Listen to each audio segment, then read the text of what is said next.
सर्वांनी हात वरती टाळी वाजवून नारायण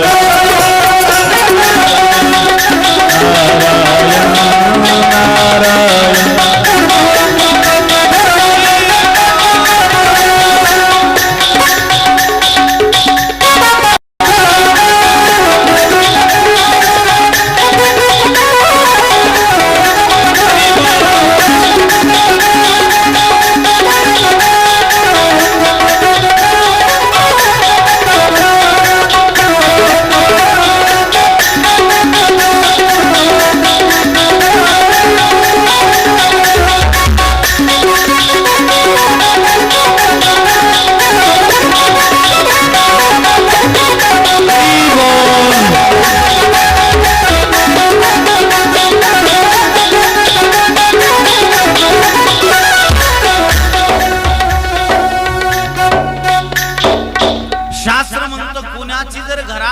अपचर्चा झाली तर ती गोष्ट तुमच्या घरात घडते म्हणजे घडते. म्हणून घरामध्ये अपचर्चा, कोणाची वाईट चर्चा करत बसायचं.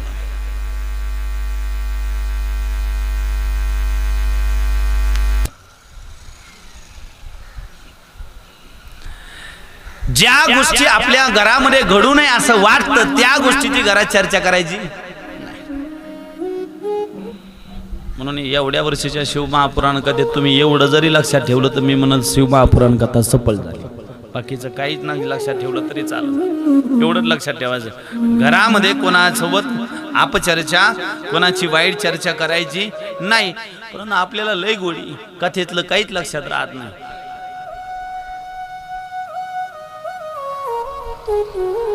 भगवान सूर्य म्हणतात ऋषींनो, ज्यावेळी ऋषींना सुद्धा सूर्य म्हणतात, ज्यावेळी शौनकादी ऋषींना सुद्धा निवांत वेळ मिळाला की खाली वेळेमध्ये आपला वेळ खाली जाऊ नये, वायाला जाऊ नये, अपचर्चा आपल्या मुखातनं घडू नये, कोणाची निंदा घडू नये, म्हणून कानावर काहीतरी चांगली कथा पडावी, कानावर भगवंताचं गुणानुवाद पडावं, भगवंताची लीला, भगवंताच्या कथा, भगवंताचं नामस्मरण कानावर पडावं, अशी मनोकामना, अशी इच्छा झाली.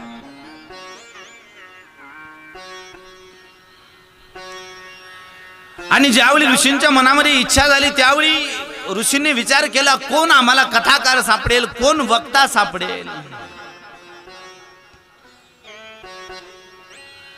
असा विचार चालू होता की आम्हाला वक्ता मिळावा, वक्ता मिळावा. भगवान सूर्य म्हणतात ऋषींनो, असा वक्ता मिळावा अशी इच्छा करत असताना अचानक त्या ठिकाणी सूत महाराजांचं आगमन झालं. आणि ज्यावेळी सूत महाराजांना पाहिलं त्यावेळी ऋषींच्या डोळ्यातनं आनंद अश्रू वाहू लागले. अरे म्हणले, आज आपल्याला वक्ता मिळालंय, कथा सांगणारे मिळाले, साक्षात सूत भगवंत आलेत. सूत भगवंताचं स्वागत केलं, उच्च सिंहासनावरती बसवलं आणि उच्च सिंहासनावरती बसवल्यानंतर स्तुती केली की हे सूत महाभाग, सर्व सिद्धांत विप्रभो,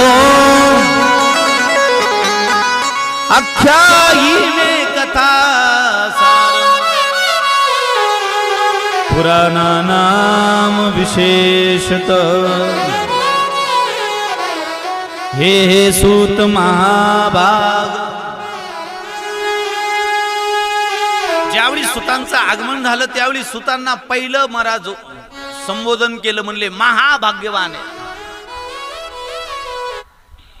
म्हणले का? तर म्हणले, पुराणानाम विशेषत, तुम्हाला पुराणाचं ज्ञान आहे.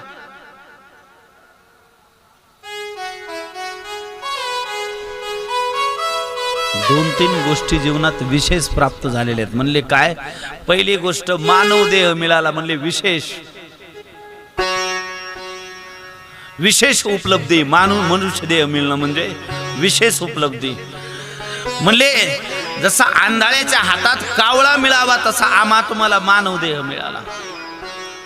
शिवमहापुराण कथा सांगते 84 लक्ष योनी फिरल्यानंतर जो देह मिळतो तो माणसाचा. किती लक्ष योनी? 84.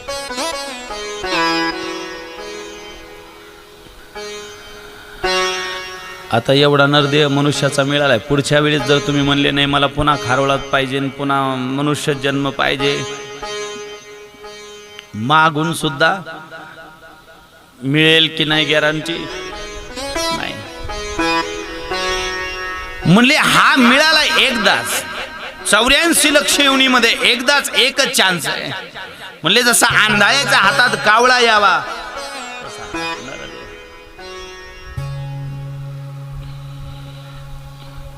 मी नेहमी सांगतो एका राजाला असाध्य रोग झाला आणि वैद्याने सांगितलं जर कावळ्याचं मांस कावळ्याचं रक्त जर मिळालं तर म्हणले तुमचा रोग बरा होईल. महाराज राजाने दौंडी पिटवली. म्हणले जो कोणी मला कावळा पकडून देईल, जो कोणी माझ्यासाठी कावळा घेऊन येईल, मी त्याला एका कावळ्याचे 10 लाख रुपये देईन. आता महाराज एवढी दौंडी पिटल्यानंतर खारोळ्यातला एक सुद्धा माणूस घरी नाही. कुठं गेला म्हणले कावळा पाहिला. म्हणले लहान लेकरापासून तर म्हाताऱ्या माणसापर्यंत सगळेजण काय शोधत होते? कावळा. आणि खरं सांगा जर खारोळ्यात अशी दौंडी पेटली तर तुम्ही काय शोधता? मी तर म्हणतो स्वयंपाक नाही, काम नाही, भांडे नाही, बासना नाही, आंघोळ्या नाही, काही नाही. म्हणले पहिला कावळा पा. पोरगन पोरगी नवरान हे तर पहाटपासूनच.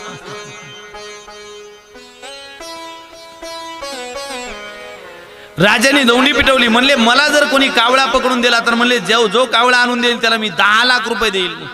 महाराज सर्व नगरी कावळ्याच्या शोधामध्ये. पण दैवयोगाने त्याच नगरीतलं एक आंधळ नदीवर स्नान करत होतं. स्नान झालं, सूर्य भगवंताला जल अर्पण केलं, त्याने अशी टाळी वाजवली. टाळी वाजवल्याबरोबर त्याच्या हातात कावळा आला. महाराज जसा कावळा आला तसा त्या आंधळ्याने असा पकडून ठेवला. पण आता आंधळ होतं, त्याला काय माहित कावळा आला का बगळा. आंधळ्याला काय दिसतंय? महाराज याच्या हातात कावळा आला. तिथून महाराज एक जण जात होता, कावळ्याच्या शोधातच होता तो बी. त्याने आंधळ्याच्या हातातला कावळा पाहिला आणि त्याने ओळखला अरे याला काही दिसत नाही. म्हणून याने एक काम केलं. ओ म्हणले अंध, ओ सुरदास, म्हणले तुमच्या हातातला कावळा मला 1 लाख रुपयाला देता का? महाराज आंधळ हुशार होत. आंधळ्याने डोकं लावलं. पहिलं तर आंधळ्याच्या लक्षात आलं माझ्या टाळीत कावळा आलाय. अगोदर त्याला माहित नव्हतं कावळा आहे का बघा, काही दिसाचा संबंधच नाही. त्याने पहिलं डोकं लागलं, अरे माझ्या टाळीत कावळा आलाय. त्याने पहिलं डोकं लावलं, आपल्या हातात कावळा आहे. आणि दुसरं डोकं आहे त्याने आंधळ्याने हे लावलं, पहिल्याच बोलीला 1 लाख रुपये देतो. याचा अर्थ कावळा काय साधारण कावळा नाही. कारण आंधळ्याने डोकं लावलं, मी काही बोललो नाही, माझा काही संबंध नाही की मी लाखाला देतो की 50,000ला देतो. जर पहिल्याच बोलीत 1 लाख रुपये म्हणतो याचा अर्थ कावळा काय स्वस्त वाला. आता ज्याने 1 लाखाला कावळा मागितला होता त्याने बी डोकं लावलं. काय डोकं लावलं? त्याने विचार केला राजा मला 10 लाख रुपये देणार आहे, 1 लाख याला देतो, 9 लाख मला ठेवतो, मस्त खारोळ्यात 9 लाखाचा बंगला बांधतो. आता याला तरी काय कडून घरून द्यायचे होते का? राजा कोणी लाख याला द्यायचे, 9 लाख स्वतःला ठेवायचे, फायदा होणार होता. म्हणून याने पहिलीच बोली 1 लाख रुपयाची केली. आंधळ्याने डोकं लावलं, 1 लाख रुपये देतो याचा अर्थ कावळा काही सर्वसामान्य नाही. आंधळा म्हणला 1 लाखाला कावळा देत. महाराज 1 लाखाला देत नाही म्हणल्यानंतर त्याने विचार केला, आंधळा जरा हुशार आहे. तो म्हणला ओ सुरदास, म्हणले तुमच्या हातातला कावळा 2 लाखाला देऊन टाका. महाराज 2 लाखाला म्हणल्यावर सुद्धा सुरदास तो आंधळ म्हणलं रे अरे रे रे, म्हणले कावळा काहीतरी विशेष आहे. म्हणले डायरेक्ट लाखानीच बोली वाढते, म्हणजे कावळा काही सर्वसामान्य नसला पाहिजे.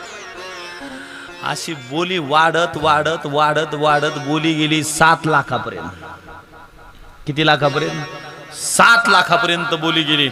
आणि त्या आंधळ्या माणसाने विचार केला आपल्याला 1 कावळा टाळी सापडलाय, जर 1 कावळा 7 लाखाला जातोय तर असे 2-3 पकडले तर.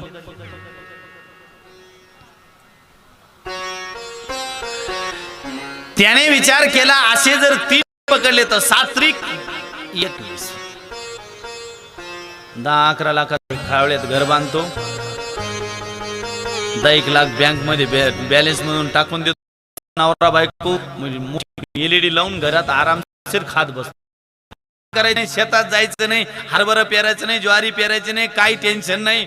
महाराज आंधळ्याने डोकं लावलं आणि त्याच वेळी त्या आंधळ्याने काय केलं माहितीये का? तो आपल्या हातातला जो कावळा होता तो कावळा असा बगलेत दाबला आणि बगलेत दाबल्यानंतर दुसरा कावळा मिळावा म्हणून पुन्हा अशी टाळी वाजली. आता पुढचं तुम्हाला कळालं वाटतं, असं लय लवकर कळत तुम्हाला.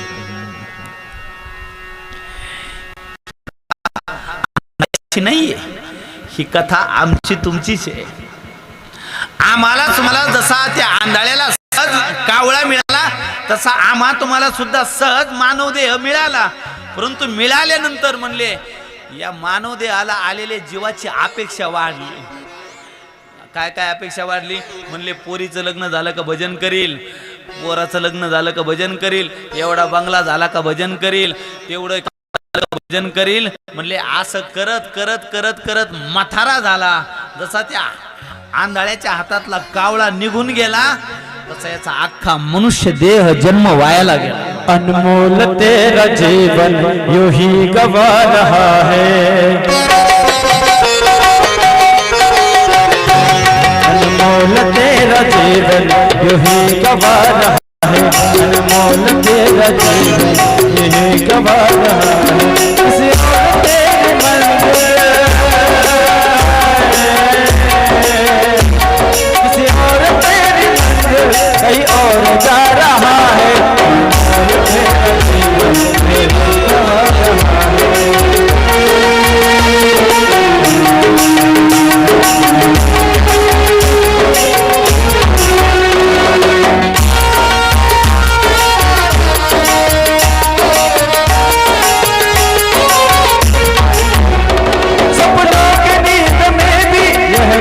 ढल न जाए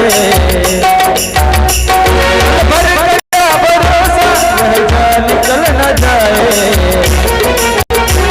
जिंदगी की है ये सांसें यूं ही गवा रहा है, जिंदगी की है ये सांसें यूं ही गवा रहा है. किसी और तेरी मंजिल, किसी और तेरी मंजिल कहीं और जा रहा है. मौला